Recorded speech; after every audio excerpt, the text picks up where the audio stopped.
When it comes to animation, the first thing we need to understand are keyframes. This is what being an animator is all about, setting keyframes. That is going to be your whole life as an animator. We have two ways of referring to the method of keyframing. We either call it keyframing or setting a key. It means the same thing, so you'll hear me use both of those terms. Now, keyframing goes back to 2D animation. Companies like Disney would have two types of animators. They would have keyframe animators, and they were responsible for setting what's known as the key poses or the main poses. These are the extreme poses where a huge change in action happens, such as a character starting from one side of the room, running over to the other side. These extreme poses are the key poses or the key frames. Now, once the keyframe animator was finished drawing out these main poses, the drawings would be handed off to the in-betweeners or the tween animators.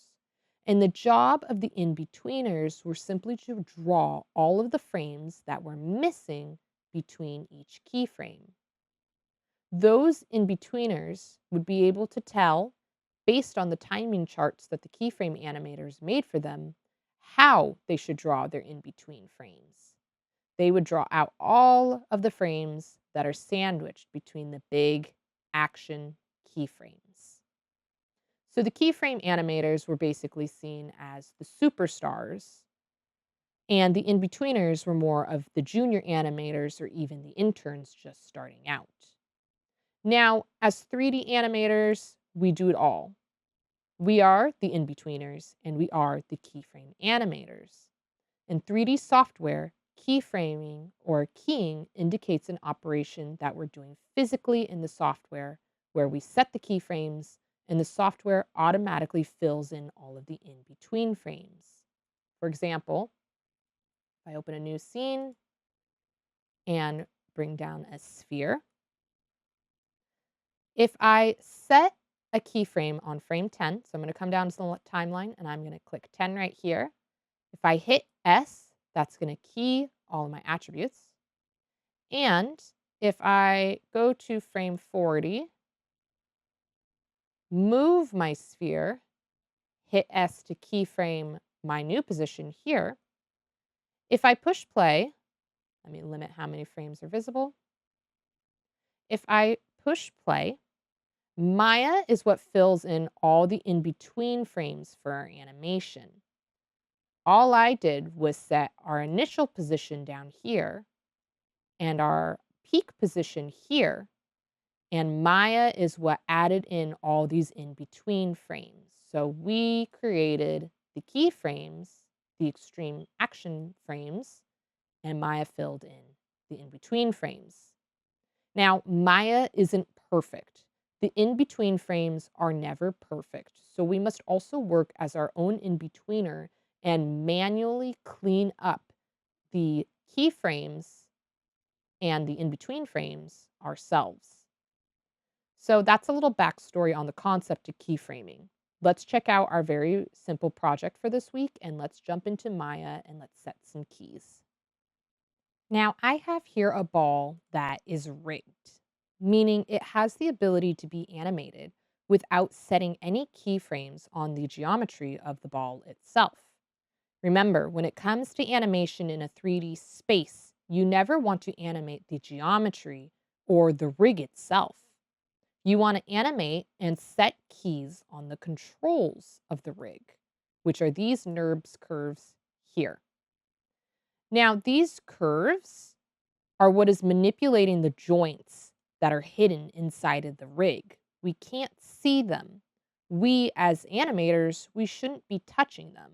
We don't animate joints and we don't animate the geometry. We don't animate the skeletons of a character. We animate the control rigs. Now, a cool thing you can do is you can hide your controls at any point. If you hit Alt 1 on your keyboard, that will hide the control curves. Let's take a look at this time slider down here. That is our entire animation editor down below. This is where all of our keyframing happens. We have all of these frames here. We have our playback buttons here that allows you to skip forward and backward in your animation. Here is your play button. We also have our FPS, which is frames per second. This is our frames per second menu. We have a lot of different options for how many frames per second is going to play in our animation. I like to leave it at 24 frames per second. We also use the frame range slider to change how many frames we have visible in our timeline. We can also input how many frames we want in total by changing the value here. I'm sorry, that brings us to frame 100. It's here where we can input a new value and change how many frames we're working with. So that is the very basics of the time slider down below. This is our animation editor. This is our timeline.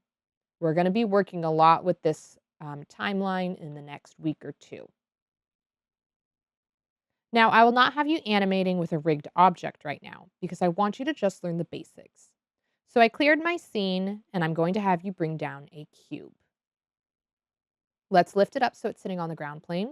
We can do that by going to the channel blocks, going to translate Y and setting the value to 0.5. We can then push this back. And let's duplicate it. I'm going to hit Control D. I'm going to move our new cube over, come back to the original, hit Control D, and move this one over. All right, now we have 3 cubes, but let's name them. This one should be cube 1. Cube 1. This one should be cube 2.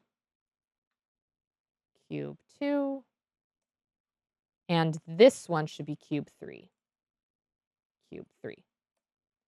So now you can see that they're all in a line on the in the viewport, but not in the outliner. So let's middle mouse button click this one in the middle, and let's just move it up. So now they should all be in a row. Now, to set keyframes, there's a couple of hotkeys and a couple of different ways of setting our first key. Let's say that we want all 3 of our cubes to travel from one side of the ground plane to the opposite side. Well, that means we need to keyframe our initial starting point here. Let's go to frame 10 on the timeline, right here. Take note, you're probably going to have your timeline look like this. I simply grabbed my range slider and I moved it down to about frame 40 so that I have only 40 frames visible in my timeline. You can do the same. Now select frame 10 and let's select all of our cubes and hit S on our keyboard. I want you to see this. A couple of things happened in the channel box over here. All of our attributes turned red. That means we've keyed our starting position for each of these cubes, and they locked in these positions in the channel box on frame 10. Now go to frame 30. And let's take all of our cubes and just slide them over. Let's take a look at the channel box. Well, the values have changed and they are no longer bright red. They're now a faded pink. This means a few things. This means, hey, we're on a new frame. Our position has changed and you've not set your keys yet. So let's lock in this new position by making a new keyframe by hitting S on the keyboard. S. We can see if we look down at our timeline here that on frame 10 and on frame 30, there's a little red tick mark. That indicates that this frame is now a keyframe because we've keyed an object on each of these frames. If we scrub through the frames, we can see that we have a little animation. We set the beginning keyframe and the ending keyframe, and Maya filled in the in-between frames with animation. Now let's push play so that we can see this animation. All right, you can see that it's moving really fast. That's because we need to set the time to real time. Let's right click on the timeline, go to playback speed, real time. So now if we push play, this animation will be moving in real time. Looks good so far. Now let's say we want to have one of these cubes scale up as it slides across the ground plane. And we want another cube to rotate as it slides across the ground plane. So let's go to our last keyframe. Select all of these.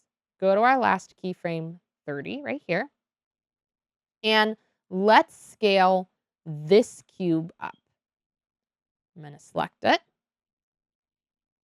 And I'm going to hold D and V, and I'm going to left mouse button click and move my pivot down to a bottom vertex. There we go. Now let's scale it up to right about here. Okay. So now we have some new values for our cube that have not been keyed yet. So here's some really useful shortcuts. We can use Shift W on our keyboard to key all of our changes in Translate X, Y, and Z. We can use Shift E to key all of our changes in Rotate X, Y, Z. And we can use Shift R to key all of our changes in Scale X, Y, Z. Because we only changed one of the values in Scale, we'll hit Shift R to key them. There we go. Now these shortcuts are useful if you don't want to key all of the attributes of an object, just a specific one. So if we scrub through our animation, the first cube now scales up as it slides across our scene. Now let's do the second cube. Let's make sure that we are in frame 30, our last keyframe, and let's select the second cube here. Now we want the second cube to do a full rotation as it slides across the ground plane. So let's go to rotation Y in the channel box, and let's change that value to 360. 360 meaning that it will make one full rotation. Now let's hit Shift E to key this new value. And let's watch our animation. All right. So now our second cube here does a full rotation as it slides across the ground plane. Now, if I want to delete a keyframe, let's say I made a key by accident right here. Let's say I had this set to 0 and I accidentally keyed it. I can right-click on the timeline where my keyframe is and just select Delete. If I want to delete multiple keyframes, I can hold Shift and select all of my keyframes here and delete. That cleared my entire timeline of animation for this cube. Let me undo and bring those back. Now, if we actually want to play our animation, we have two options. We can push play here on the time slider, or we can hit Alt V on the keyboard. Do that again, Alt V. That plays it with a nice little shortcut. We can pause it by then hitting Alt V again, or pausing it here on the time slider.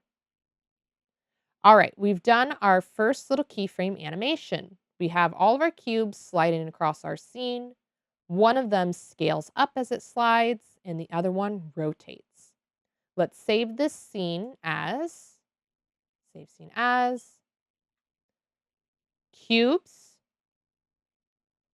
keyframe.